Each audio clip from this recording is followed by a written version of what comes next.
Today, we're going to dive into a powerful story about kindness and what happens when that kindness gets taken for granted. It's about that really painful but super important lesson you learn when you give your all to help someone, only to get left behind the second they get what they want. So let me just ask you this straight up. Have you ever been a ladder? You know that quiet, kind of heavy feeling when it dawns on you that maybe, just maybe, you were only a tool for someone else's climb? And that's it, right? That's the moment it hits you. The moment you realize all your support, your help, your late night calls, they weren't about friendship. They were just rungs on a ladder they were climbing to get ahead. Let's just call this what it feels like, a painful betrayal. It's not always loud and dramatic. A lot of the time, it's this quiet hurt that settles in and makes you second guess everything. Okay, so every story has a beginning, and this one starts with what feels like a real shared climb. It's a story about a group of friends, all struggling together, all dreaming of a better life. So at the center of all this is a guy named Arman. Just a regular guy trying to make things better. And he's got his circle of friends, Ravi, Imran, Samir, and Faison. And they're all in the same boat, you know? They complain about their jobs, about money. They all just want something more. Pretty relatable stuff. And then it happens. After who knows how many hours of grinding away on his own, Arman finds it. He has a breakthrough.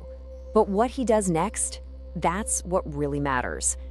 His first thought isn't to keep this amazing discovery for himself. Nope. The first thing he does is call his friends. He patiently walks them through it, step by step, and says those magic words, "We'll figure it out together."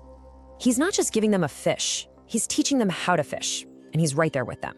And you know what? It works. They all start winning. And that feeling of shared success, man, that creates a type of happiness that you just can't buy. It feels like they're all rising together, a team. But here's the thing about success. It can be a really weird, powerful thing. And as they all got more successful, something started to shift.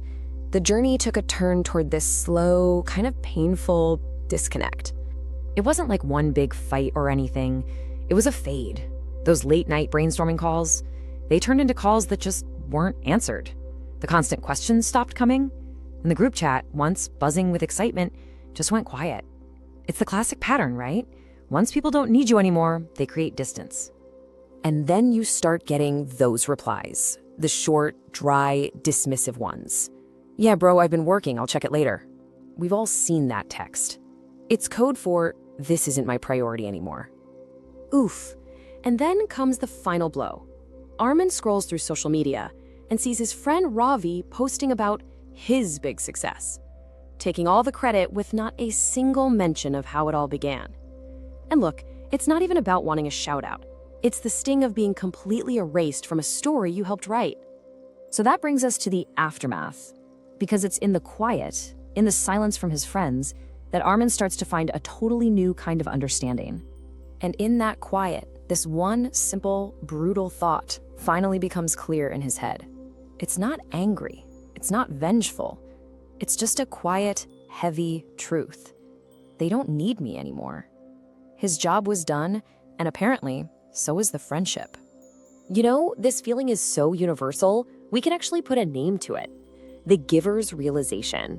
It's that precise moment a kind, generous person realizes that their value to someone else was all about their usefulness, not about who they are as a person. I mean, have you ever felt that?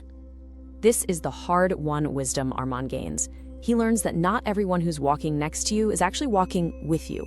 Some people are just walking next to you to get where they want to go. And that's a huge shift from feeling hurt to just seeing things clearly.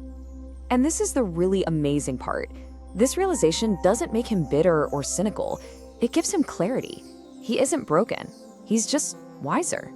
He can finally see the game for what it is. And honestly, that brings its own kind of peace. But of course, life loves to test us when we've just learned a lesson, doesn't it? The story isn't over. Which brings us to the inevitable return. And what happens? Well, you can probably guess. Once their own success starts to crumble, they start trickling back, one by one. Faison hits him with a, "Hey bro, things went down."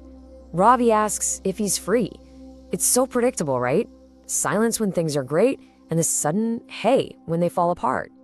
And it all comes down to this one simple, direct question. Can you help me again? This is it, This is the test.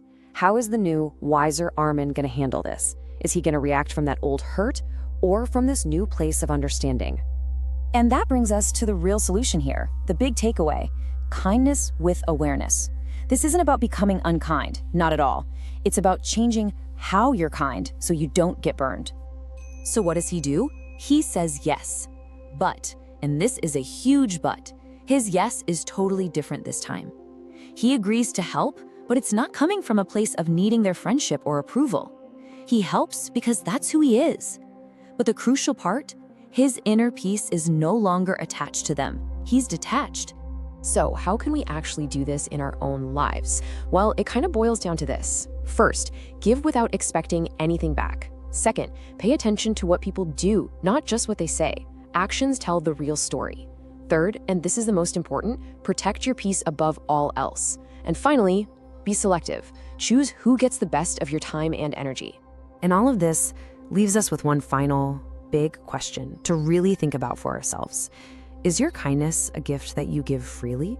Or is it an investment where you're secretly hoping for a return? Because honestly, the answer to that question changes absolutely everything.